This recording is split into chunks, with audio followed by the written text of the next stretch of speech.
Install and setup. It's a simple, I'll go over the steps that we're going to cover, and then I'll show a short video of those steps happening. It's a VVT setup, so there's 4 VAVs, a lot like the Baldwin video at lunch you saw. It's very similar to that.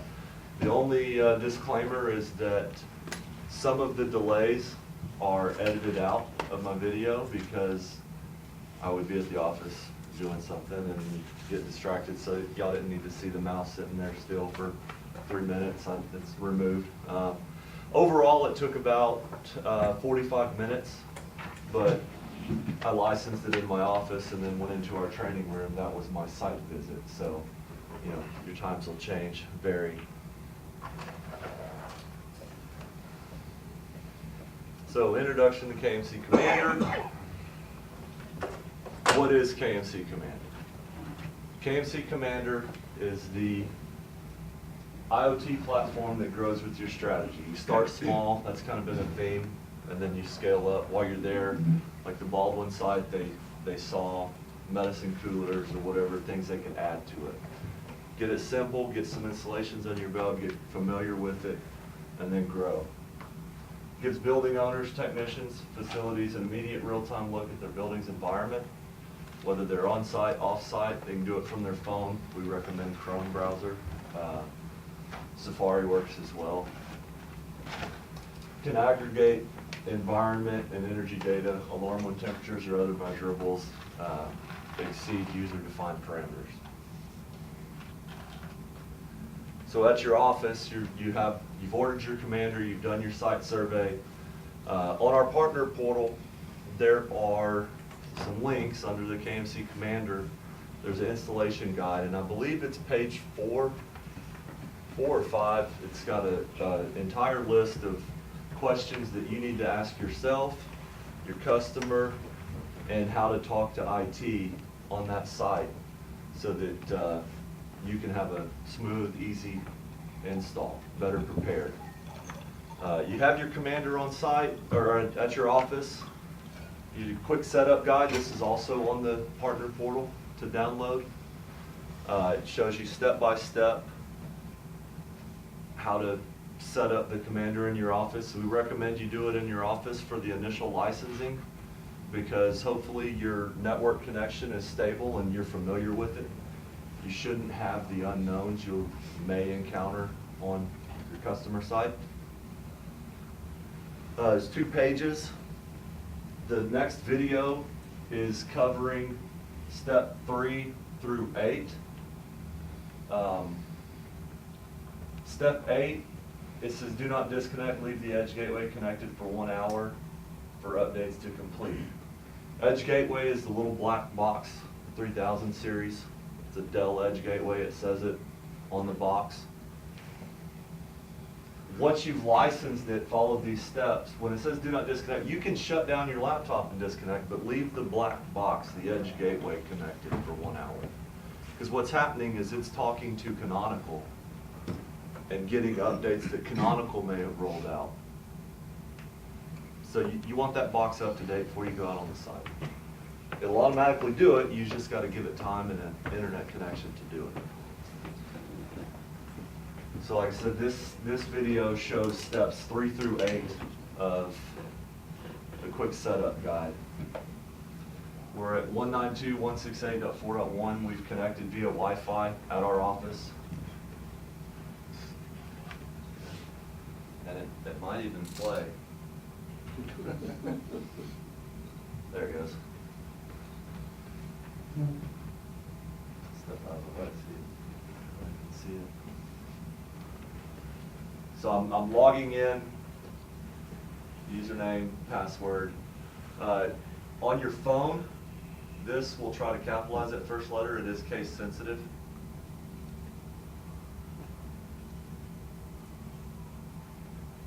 So we're getting started. We're logging in. Did it not? Did I mess it up? There it goes. Okay.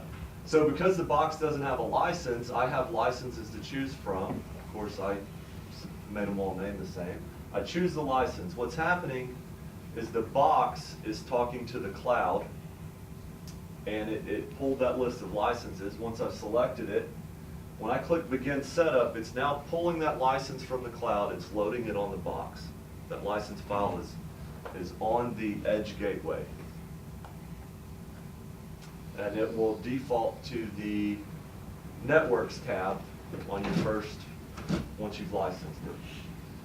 So this is where I can close my browser, shut down my laptop, but I want to leave that Edge gateway connected for, we recommend at least an hour. It depends on how many updates Canonical has to send you. What snap updates that we have will come through Canonical as well. So that's why we just say leave it for an hour so that we know it's updated before you take it on site. But it now has a license.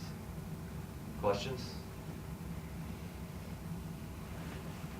Good? If you've already implemented, you know, the commander out there and it's sitting and it can see that server, will it continually do updates, or just a one-time update and it's done? It will. So it is, it does updates every 4 hours, 6 times a day? Every hour now. So it'll look every hour for updates. So. Where did you generate that license, that list of licenses? That is what we do in-house. The license comes from Desiree or Stacy or Sheena. Or whatever. You will, you won't get an email that you have a license sitting for you. When you order your Edge gateway, the base model is 250 points, 5 gigs of data for the year. So the license file is configured and set up by one of the ladies. And then when you get the Edge gateway, you will have an email from the Commander Cloud telling you that you have an account. So that license will get tied to your account, and then that's where that drop down, you'll choose that license. Okay. Bear, is there consideration for how you size it? To size the 5 gig, 10 gig, that came up yesterday. We discovered 300 points, 15 5 minutes. gig in a year. Well, 100 years of data, 300 points at 15 minutes a morning. To hit that 5 You'll be changing gig. the building before you'll run out of that. Right. That's it. Say that again. Yeah, 5 gig I'm what? It's 5 gigs, A 5 gig gig plan base license. is our Right. base. 300 points every 15 minutes lasts you 100 years.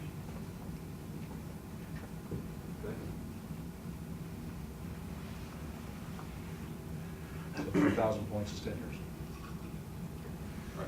But we don't sell a 10-year license, it's annual renewal. Okay. So the site install, we've done our office prep. So now we're going to, the next 2 slides will list those steps. And then after that, we'll watch a short video. Try not to bore you. Stop me if you have questions. So we'll install the Edge gateway, you know, mount it. Question came up yesterday. If you're doing cell or Wi-Fi, you know, we mount these, you mount them in a metal cabinet. There are cable extensions. This is a shorter one, but they can be longer if you're down in the basement and you need to get to your cell or your Wi-Fi. There are options to still mount it inside the enclosure.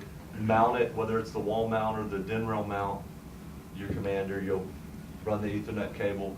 For this particular demonstration, it's Ethernet port 1 to our 5051, which is then talking MSTP to the ZoneFlex stat and the Simply VABs.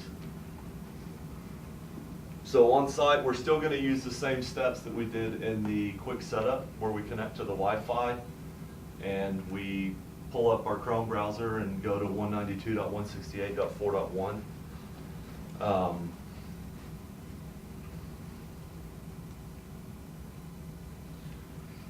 So once we've logged in again, we're going to define our network, which is on that Networks tab. It's Add Network. The information we put in there is dependent upon the site survey and the information we got from IT. So if we're putting it on the same network as our 5051, we don't even have to put in an IP. It'll send out a BACnet broadcast IP who is on that network, and it'll see the devices. Where it gets tricky is if you have BBMDs and such, and that particular topic is covered by Dave in the next session. He goes into a little more detail on that.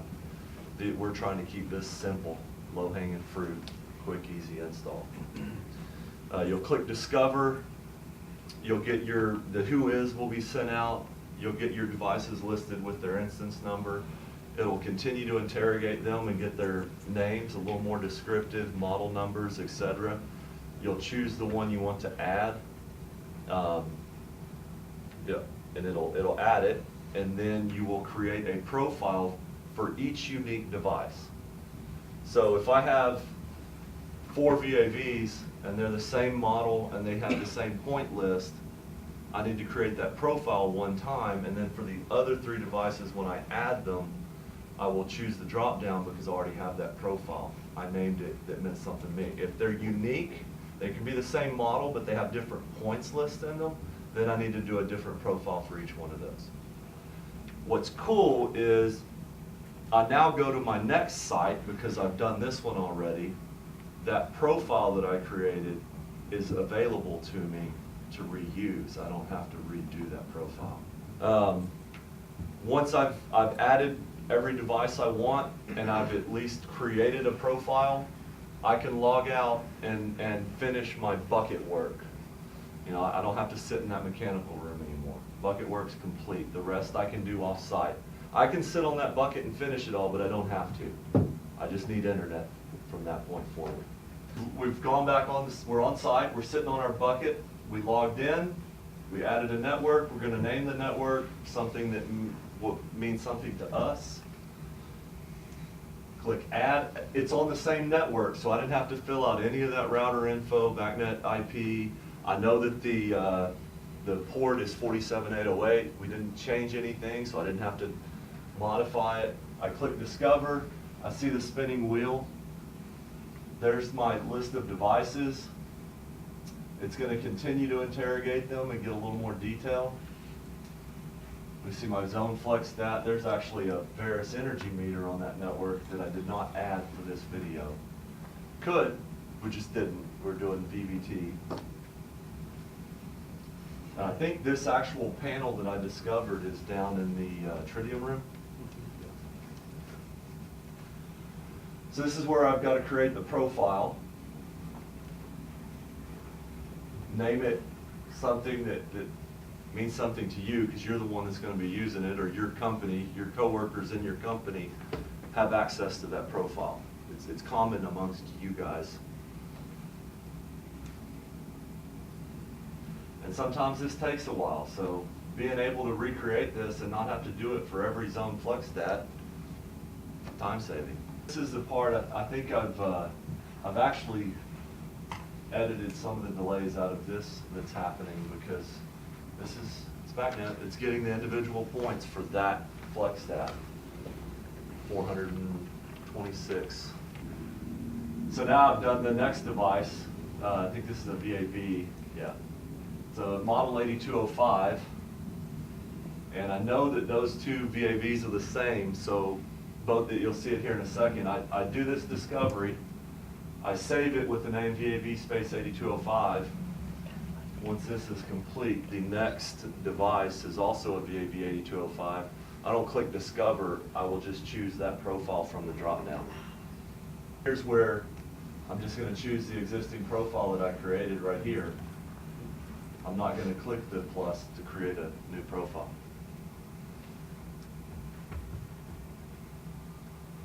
Zone 3, I think it's a different, it's an 8001, there it is. So now I'll create a new profile, name it something that means something to me. Notice I did no spaces here, the other one I did VAV space. That's up to you, that's your user preference of how you want to name your profiles. And I use the same profile, so it saves time. And this is a small application. So the 5051, that's the KMC router. Obviously I don't want to add it, it doesn't have any points in it. I could, but no point in it. The Varus meter I didn't add for this scenario. Now, say the customer says later, hey, I do want to pick up the points out of that Varus meter. I want them on my, you would go back on site, you would click add, do the plus button for a new profile if you don't already have that profile built. Name it, do the discovery, save it. The rest of it you can do off-site. From here going forward, you don't have to be on-site. So it's remote work. You can go sit at your office, you can go where, as long as you have internet connection. So you'll log in via the cloud. Notice the different, we're not doing 192.168.4.1, we're going to app.kmccommander.com. That's the cloud address for all projects. When you log in there, as your portfolio grows, because these are going to take off and you're going to have them all over the place, the drop down will be a list of all the sites you have access to, which can get cumbersome as you get more and more and more. You'll choose the one you're wanting to work on, hit submit, and then you'll select the menu. It's I call it a hamburger. It's a menu button for the device you are selecting the points for. Because now we're going to select the pencil icon for edit, and we're going to configure the points in the list with haystack tags. Project-haystack.org. And so it's open source, community driven way to tag things. So if company X and company Z both have sensors that are discharge air temp, you have a set of standards that you follow to tag those, and company D can look at it, either one of them, and know that it's a discharge air temp sensor on an air handler, it's in degrees Fahrenheit. It's another part of that is we convert the points with haystack tagging to make our data packet smaller as we send it out to the cloud, because another option is cellular. You don't want to send BACnet data up over cellular, that your cell bill would be ridiculous. So it helps streamline that, get the packet smaller, but still get the pertinent data that you need. So if you saw, that was a huge list, because I have a bunch of sites that I have access to. So it logs in, it brings me to the network tab. So now that I've got this profile built, if you notice here, it pulls up that. I'm going to click the pencil to edit, not create new. There's no discover button anymore. From the cloud, the discover button isn't there. That's why I'm saying you have to do the initial discovery on site. And the Varus isn't there, and the 5051's not up there. Right, because there's not a discover for me to see those again, and because I didn't add them the next time, it's not there. They're there, but I can't see them. I didn't add them. This is the haystack tagging. So it's a discharge air temp, and there it is. So the way this is set up, we also know that it's Fahrenheit because of what we do. And you're just picking the ones you want. I'm only utilize. picking the ones I want. So in your 250 point count, good. The point I configure, it'll automatically check this box as a point of interest. You see this box here when it's done. That's going to be here. Set point, command, temperature. What is that? Occupied cooling. See how I check the box? This box is to make it trendable. By checking that box, it sends the data to the cloud to be logged. The only reason I can think of to not trend a point is if it's a really big site and it starts impacting, you're worried about how much traffic you're sending up to the cloud. Other than that, trend everything. It doesn't cost any more. It's still considered one point. The only thing that counts towards your point count is this box right here, point of interest. Doesn't it affect your memory usage? Here.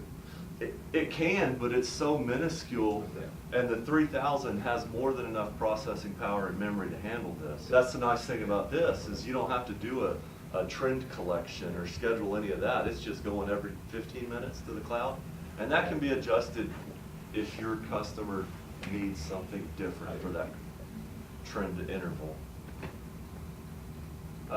So, trending. And now I'm going through, I think this is on the VAV, I saved that one, now I'm doing the next profile. So once again, I have two devices that have this same profile. I only have to configure this once. Even better, if I go to the next site and I need this same profile, all I do is add it and choose the profile. I don't even have to configure the points anymore. It's saved it. Like I said, I just check trend. Why not? I mean, I think for this site, this little 4 VAVs and a zone flex stat, I don't even know if I'm using 30 points. Does the commander act as a buffer Act for as that a- trending? Act as a, sorry? A buffer for the trending, so you're gonna send it every 15 minutes to the cloud. Mhm. Can you collect and sample every 2 seconds? So, you can, but it would require some help on our part. And we have done that, where the spec required a different interval for the trending. We don't have an interface right now. It's on the, it's on We the development. need to get We just don't have an involved. interface that makes it simple at the moment. What's but the default? It can be adjusted. 15 minutes. But we had one where it had to be every 5 seconds. That'd be less than 5 seconds. Yeah. The individual points for my 3 unique profiles are done. I didn't have to go into zone 2 or zone 4. I did zone 1, which is the same as zone 2, and I did zone 3, which is the same as zone 4. Right now, behind the scenes, what we don't see is the cloud is replicating and rebuilding those points list on the edge gateway and the cloud are communicating, making that happen. The work I did and then duplicating it to the other so I don't have to. So next we have the dashboard development, which is where we make the cards.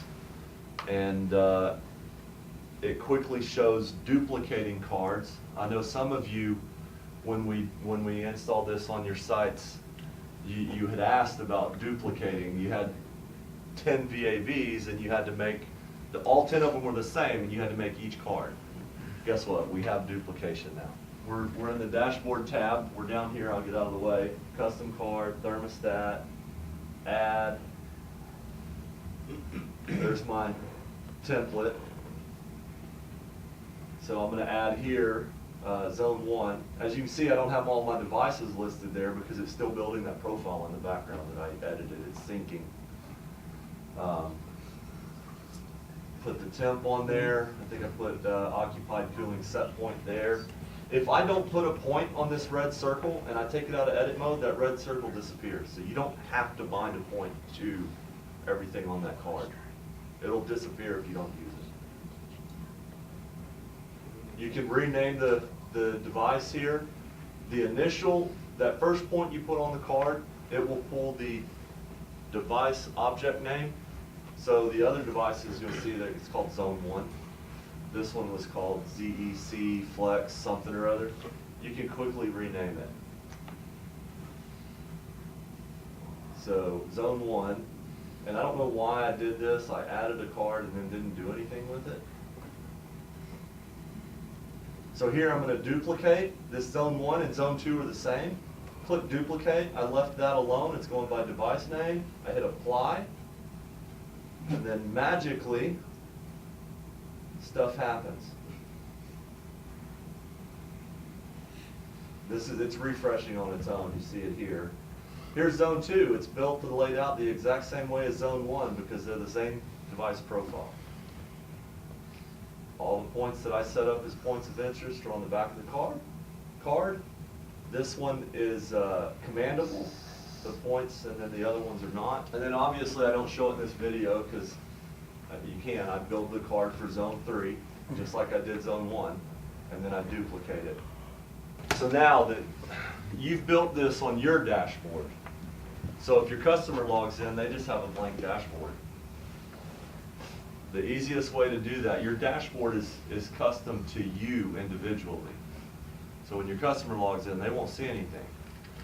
The easiest way to do that is to add the cards you want to decks. In the video that I show, I added the cards to a deck, and I named the deck Floor 1, I think. So you can separate it by zones, floors, you name it, whatever. I named it floor 1 and then added AHU 1 and the associated VAVs. So then when your customer logs in, all they have to do is you can walk them through choosing that deck, and it shows all the cards. You don't have to build each individual card for them. So I'm still logged in as me. I chose add to deck. If there was a deck already created, I would have that list, but I can still put in custom type and create a new deck. Now that that deck is in the list, you'll see here, I can either type or choose the existing deck. So for this one, I add all these cards to the deck. The order in which you add these cards to your deck is going to be the order they are listed in your deck. So now you've created that deck, you've seen it, you know it, you got it how you want it. At this point, you will have your customer log in via their Chrome browser or their phone or whatnot. And then on their dashboard, you're going to click the little plus button in the bottom right, and you're going to choose deck. And then it's going to tell you another drop down will appear for you to choose the deck. And in there, you'll have a list of the decks that you want, or the deck, depending on how many you made. Choose it, you'll click the add, and then it'll show up on the screen. You'll hit the plus button to minimize that screen, and your customer will have their deck. You go over it with them. If you have multiple decks, you have to add them one at a time? or Yes, sir. Okay. Yes, sir. Important to note that whatever you add to a deck currently, anybody that logs in can pull that deck and put it on their page. The individual cards you build are only visible by you. Okay? That's why I like to use the decks if you're building cards for your customer. So in this video, I clicked the plus here, maybe. Under type, I choose deck. And then the next option is deck, select deck, first floor, that's what we named it, then add. It appears, I'm gonna click this plus button to minimize that. And that's the deck that I just showed you guys on my phone. As you notice on the phone, one card filled the screen, so where's Cody? Is Cody in here? No, he's playing hooky in the other room. Oh my goodness. Cody worked hard to get this set up for us. And you can still, depending on your rights, can flip it over to see cards on the back, etc. Schedules, you'll name the schedule, you'll choose a device or devices, define parameters, create event. In the video, I did the advanced setup to show you even how easy advanced is. Give it a name. I think I did zone 1 set points, awk, unawk. So I just put in some values for, I don't know if you can read that, it's awk heating, unawk heating, awk cooling, and unawk cooling. For zone 1, click add. So now I'm going to click on the page here, and it's going to pop up GMT minus 500, and that is Eastern time. And that is coming from when Desiree, Stacy, or Sheena set up your license because you ordered Commander. They'll ask you where it's going and what time zone it's in. And they set all that up when they set up your license. So I want this one to be weekly. I'm going to choose the days. I chose to have it go from 8 to sometime. I don't have to do weekly. I could do a one-time schedule, and I'd never have to go back in and turn it off and just run that one time and then forget it. It's like an exception schedule. You can click and drag. I think I moved it up to 7, and then I expanded out down to 5. You can do this on your phone. For me, my fingers, it's a little difficult, but I'm learning to adjust. But it can be done. I have done it. And that's the point. If you've got to do a quick, got to go on the fly, it'll work. It'll do it. But you could also, if Monday, Wednesday, Friday are the same, you could do one schedule for those 3, check those days, and then do a different schedule for Tuesday and a different one for Thursday. Trends. Select new and give name. add points to trend graph, click save. Click save is very important because when you create the trend and you choose the points you want displayed, and then you leave the page and you come back, you have to redefine those points, set them back up. Important to note, the data is in the cloud, so you don't have to set that trend up, the trend view, right away. It's still there. You can come back 6 months later and show it on a graph, and it'll pull all the prior data to display. As long as you checked it. As long as you checked it as a Initially. trend point, and it's a point of interest, and you check the trend lines. Correct. So we're going to go to the Trends tab. I'm going to choose New, and I'm going to insert something really witty here. So all I did here is I took the discharge air temps from the FlexStat and then the 4 zones and just put them all on here. Obviously, it's not a big timestamp there because, like I said, it took me 45 minutes to do all of this. So in the time that I set up that point of interest and checked it as a trend, we're talking 15 to 20 minutes of data. It's color coded. If I hover my mouse over, it'll give me a value of each device and a timestamp. Here's where you wanted, the last thing is to go click on save. Because I clicked new, I typed in DAT, and then I added these points, and then I left the page and I didn't click save. When I came back and pulled up DAT, I wouldn't have these points. I can click the X here and get rid of this point, and it'll auto adjust and show me the other 4, and then I decide later I want to add this point back in. It'll come back in, and I won't lose the data because it's all stored in the cloud. This is a trend view. The trend happened when you check the box trend. Alarms, you can add the alarm configuration, choose target device and target point, choose type of alarm, whether it's dynamic or range, and then give it a priority. There's 3 priorities: info, warning, and critical. Critical requires acknowledgement. Info and warning, you can decide whether you want it to have to be acknowledged. When you set up the account, you'll set up notification groups. So in this example, I have a notification group, that I named tenant. And based on that, you can then take the users, and for their setup, you'll choose which notification group, if you want to use one for them, so that the alarms know how to route to them. And then also, you can select to receive the alarm. You will receive it via email, but you can also receive it via text. And the email, it says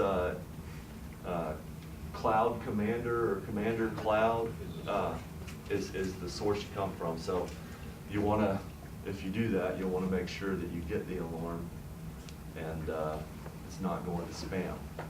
Important to note, just like in BACnet, the alarm has to be normal, then go into alarm for you to receive the alarm notification. If when you're defining the parameters, it's already exceeding those parameters, you're not going to get an alarm. You're not going to get an email until it comes to a normal state and then goes into alarm. Hopefully when you're setting it up, if it's in alarm, you're there setting it up, you should know it's already in alarm. Just a thought. But that's BACnet. You'll click add. So I'm going to go add alarm configuration, choose a device. You're going to do space temp. I choose dynamic. If I did range, all I'd do is give it a threshold, tell it lower or higher, but I like to do dynamic so I can compare it to the set point, active set point, so that my target adjusts as the set point adjusts. And then I do lower or higher than. Target value 4 degrees, so it'll say if it's 4 degrees, lower or higher between these two. And then you can insert a custom message here, whatever you like. That's what will show up in your email, and it comes in the text. I chose notification group tenant, add. Every user that's set up that has tenant configured for them, that's who will get this alarm.